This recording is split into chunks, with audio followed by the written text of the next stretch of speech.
today I will show you the step-by-step process on how to navigate Aura in MICROS.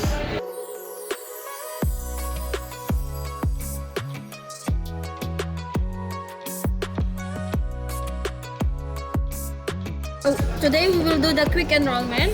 All you have to do is just go payment, Aura points, and then guest register. Scan the QR code for the physical card or swipe.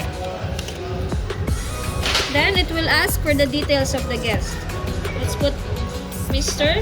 First name Aziz, last name Muhammad.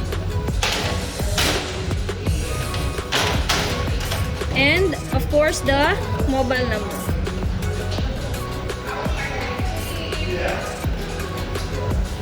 And then remember, date of birth and email will be optional. So we're gonna ask three things, three informations with our guests: the first name, last name, and mobile number. And then click register. So you will see a registration successful. And reminder guys, don't forget to inform the guests that they still need to download the mobile app so they can be fully enrolled.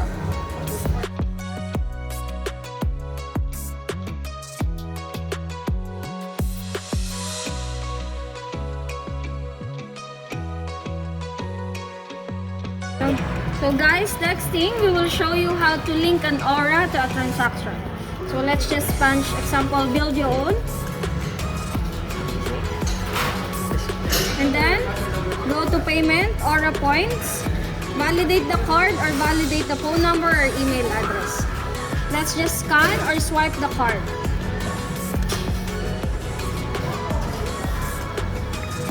And then once you scan or swipe the card, it will appear the customer details. So let's click OK.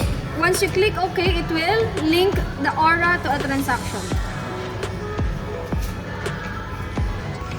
So reminder guys, in case you linked a different Aura to a transaction, you have to void all the items in the check, and then it will ask for a manager authorization code. So let's void it.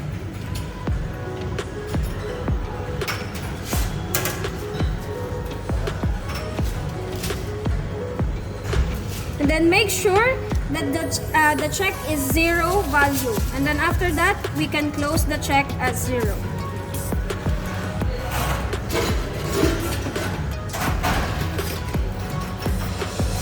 So that's how you linked an Aura to a transaction. FYI guys, we have a new button in the POS, which is the register cardless. If the guest wants to do a quick enrollment, you can use this as well. It's the same process as guest register. You can register the guest without using the card.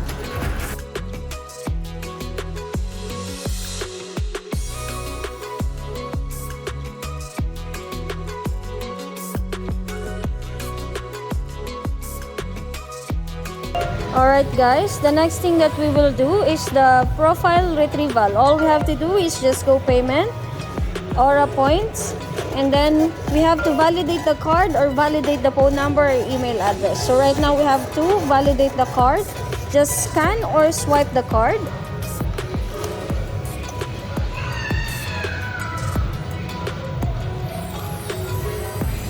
After swiping the card, the details of the customer will appear on the POS. Important note guys, after the profile was retrieved, always click cancel if the card doesn't belong to the person or to the guest doing the purchase, okay? And FYI also, if you see the red note here, the guest is not eligible for availing the cashback. You have to inform the guest that they need to download the mobile app so they can be fully enrolled, and they can collect and redeem as well.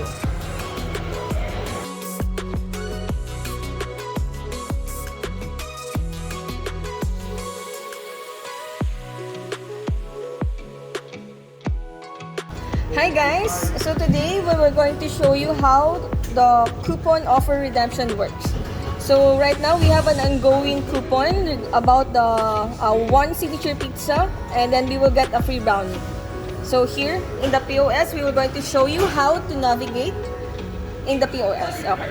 So here we will put one signature pizza, garlic chicken lover, and then one brownie.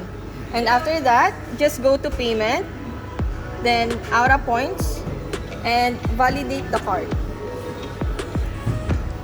Okay. So scan.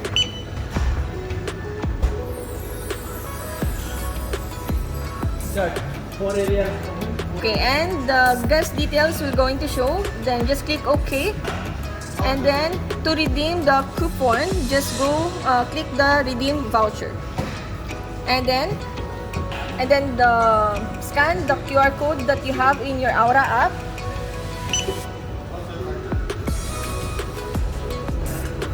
And you will get a free brownie here.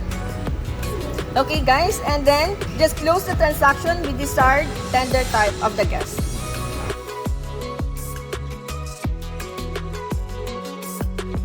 Okay guys, today we were going to show you how to redeem points from Aura.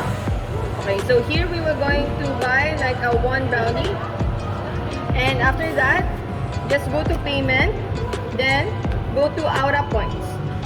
And then first thing, always validate the card. So here we were going to validate the card. And then the information of the guest will going to show. Okay, so the guests have points here to 1,369 and the amount is 2.7. So just click OK. And we were going to use the cashback points. So here, click cashback points to use the cashback. And then, so for the full redemption, so just click OK.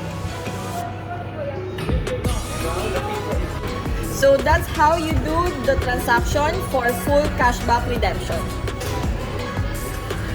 We're going to show you how to do the Aura point redemption.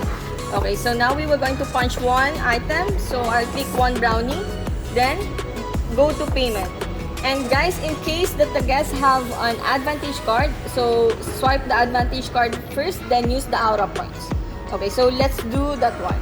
So Advantage card, then swipe, and then go to Aura points. And always validate the card. So validate the card.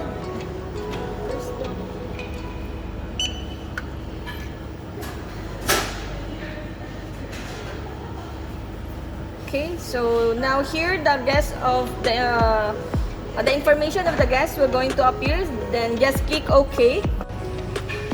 Okay guys, right now we already validate the card. So we were going to do the Aura point redemption. So to do the Aura point redemption, just click the cashback points. And then for the partial redemption, so I'm going to use only 50 fills. So here, to do the partial redemption, just type the desired amount. Good. So 0.050 fills. Then just click OK. Okay. So guys, it already shows here that I use the partial cashback. If the guest, and in case the guest wants to cancel the cashback, so what you have to do, just highlight the pay by point and then hit the void cashback. Then it will ask for the authorization code. Okay. And now we already void the transaction. So we were just going to close the transaction. It depends on the guest type of payment.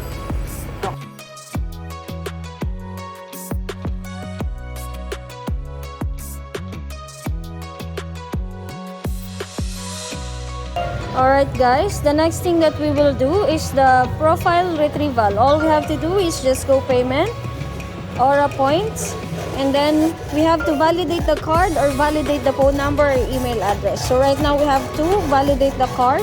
Just scan or swipe the card.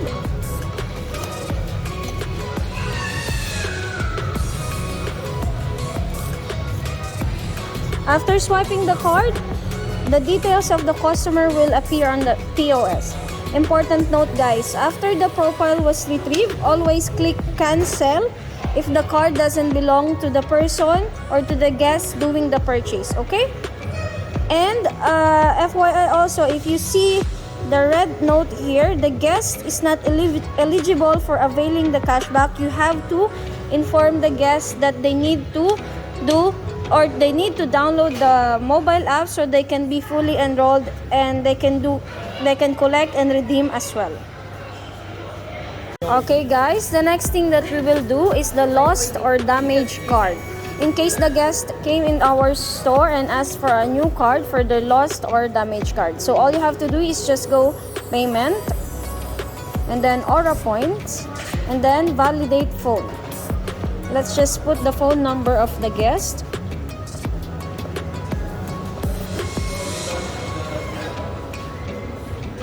After putting the number of the guest, all you have to do is just validate. Okay, so now the details of the guest will show, and then just click here, okay. After validating the card, all you have to do is just click lost card, register. And it will ask to swipe or scan the new card. All we have to do is just scan it, and then you will see a registration successful.